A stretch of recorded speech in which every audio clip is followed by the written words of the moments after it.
இயேசு கிறிஸ்துவ நாமத்துக்கு ஸ்தோத்திரம் உண்டாவதாக. இன்றைக்கான தேவ வார்த்தை சங்கீதம் 121 3வது வசனத்தை பாருங்கள்.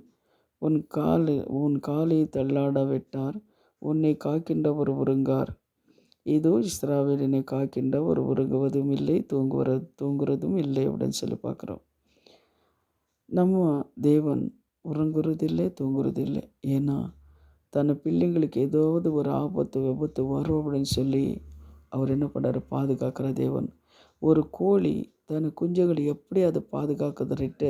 ரெட்டைகளுக்கு கீழே ஏதாவது ஒரு கழுகு வரும்போது அந்த கழுகு அந்த கோழியை குஞ்சு எப்படி எடுத்துகிட்டு போயிடுமோ அப்படின்னு சொல்லி எப்படி பாதுகாக்குதோ, அதே போல தான் நம்ம தேவன் நம்மளை பாதுகாக்கிறவராக இருக்கிறார். அவர் உறங்கவும் மாட்டார், தூங்க மாட்டார்.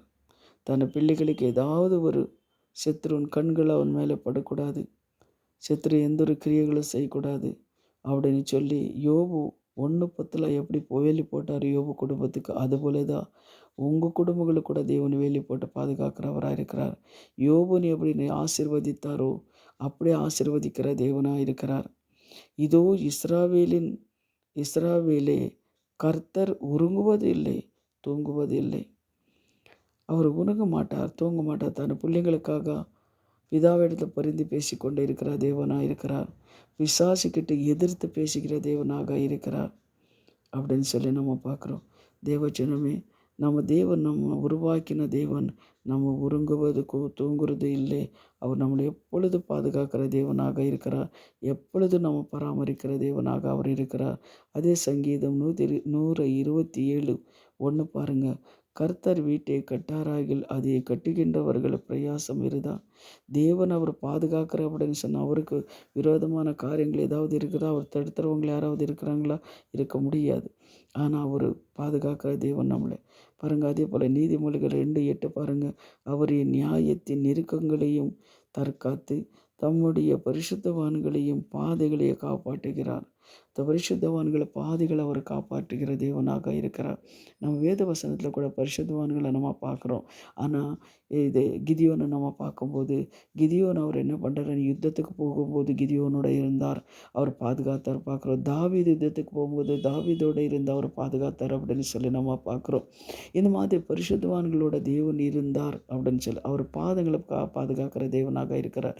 அதே போல் நாமளும் கூட பரிசுத்தவான்களாக நாம் இருக்கும்போது நம்ம தேவன் என்ன பண்ணுறதில்ல, அவர் உறங்க மாட்டார், தூங்க மாட்டார். நம்ம தேவைகளெல்லாம் அவர் சந்திக்கிற தேவனாக இருக்கிறார்.